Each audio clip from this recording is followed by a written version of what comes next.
अस्मद्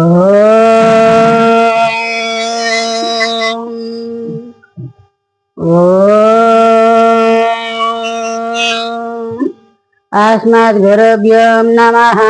अस्मत् परम गुरुभ्यो नमः। अस्मत् सर्व गुरुभ्यो नमः। శ్రీమతే రామానుజాయ నమః.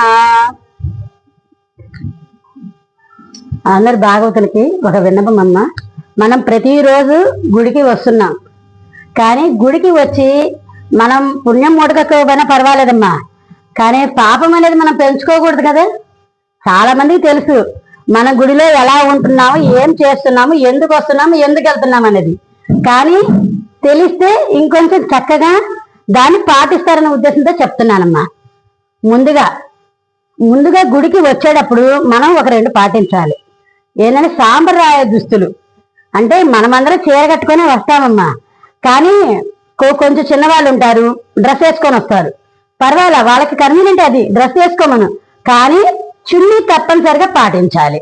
అది మనమే కాదమ్మా, మనం పాటించమని కాదు, మన పిల్లల్ని తీసుకొని వస్తాం. ఉదయం అంటాము, మన పిల్లల్ని తీసుకొని వస్తాము, వాళ్ళకి తెలియదు కదా, మనం చెప్పాలి సాంప్రదాయ దుస్తులు ధరించాలి అని. అలాగే వచ్చేటప్పుడు మనం ఎవరైనా పెద్దోళ్ళ ఇంటికి వెళ్తే ఒట్టి చేతికి వెళ్ళం కదమ్మా, అలాగే భగవంతుడి దగ్గరికి కూడా ఫలము పుష్పము ఏదో ఒకటి తీసుకొని రావాలి. ముందుగా గుడికి వచ్చేటప్పుడే ముందుగా బయట వదలాల్సినవి ఉన్నాయమ్మా. ఏంటది? చెప్పులు, అలాగే మాటలు.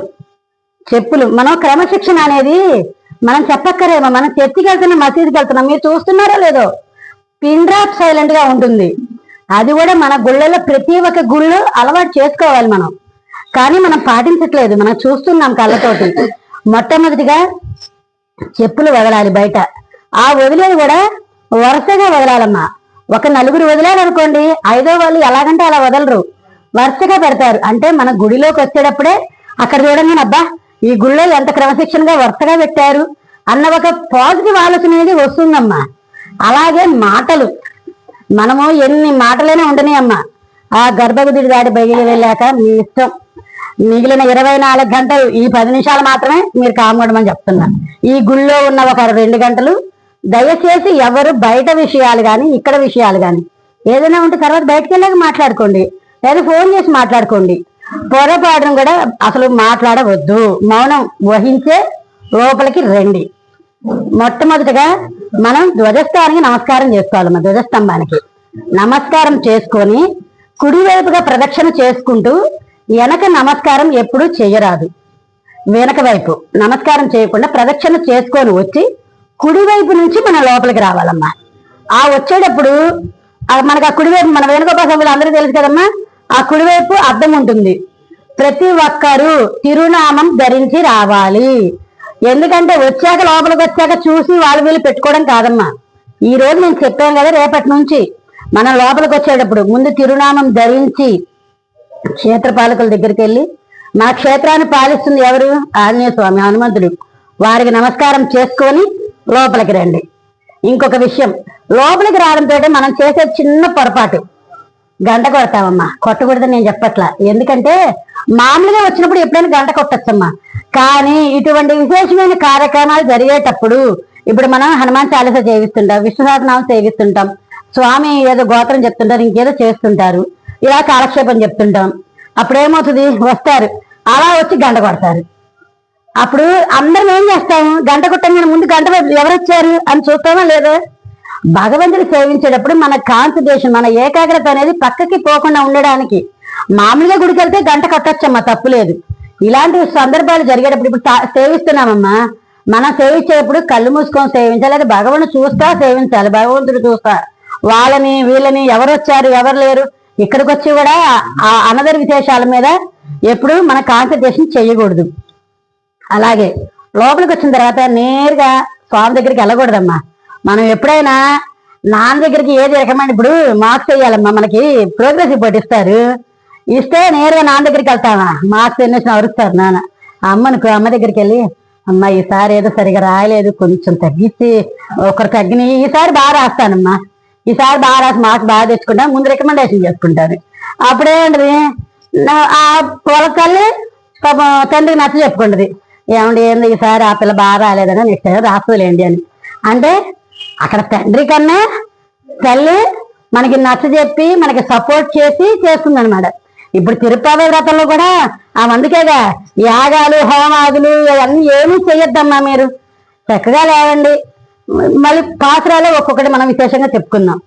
అందుకని ముందుగా అమ్మని సేవించాలి. అమ్మని సేవించిన తర్వాత స్వామి దగ్గర ముందుగా తిరువడి సేవించాలమ్మా. తిరువడి అంటే పాదాలు. ఎప్పుడైనా ముందు స్వామి పాదాలు సేవించిన తర్వాతే మొహం సేవించాలి. సేవించిన తర్వాత వచ్చి నమస్కారం చేసుకొని కూర్చొని మీరు కాసేపు సేవించుకుంటారో చేయించుకోండి. కానీ ఇక్కడ కొన్ని విషయాలు మనం తెలుసుకోవాలి. మనకి గుళ్ళో ఏ ఒక్కరికి పాదాలకి నమస్కారం చేయరాదు, పంతులు గారితో సహా. నాకు తెలియదు, ఇంతకుముందు మేము కూడా చేసేవాళ్ళం. కానీ చాలా దోషమట. ఎందుకంటే శ్రీమన్నారాయణుడు ఆ లోకాభిరామ ముందు పంతులు గారికి నమస్కారం చేయొచ్చమ్మా, పాదాభివందనం చేయకూడదు అంతే. మనం ఇక్కడ ఏదైనా జరిగిందమ్మా, ముందు మనకి అన్ని అవ్వగానే తిరగడానికి చప్పట్లు కొడతాం. ఇక్కడ చప్పట్లైనా భజనైనా స్వామి గురించి పాటలైనా ఏవైనా భగవంతుడికే సమర్పణము. పంతులకి కానీ ఎవరైనా చెప్తారు గబగబగా చప్పట్లు కొడతారు, అది చాలా తప్పమ్మా. గుళ్ళో మాత్రం అలా చేయకూడదు. నెక్స్ట్ మనం ఇవ్వగానే ముందు తీసుకునేది ఏంది? తీర్థం తీసుకొని మనం ముందుగా చేసేది ఏందమ్మా, ఇక్కడ తీసుకొని ఇట్లా వేసుకుంటాం. 100% మంది చేసేది ఇదేనమ్మా. అది చాలా చాలా పొరపాటు. ఎందుకంటే మనము తీర్థం అనేది ఎంతో విశేషమైనది. ఇలా తీసుకుంటాం, మన తలలో ఎన్ని మలినాలు ఉంటాయి. నమస్కారం చేసుకొని ఇట్లా తుడుచుకోవాలి. ఒక కర్చీఫ్ దగ్గర పెట్టుకోండి.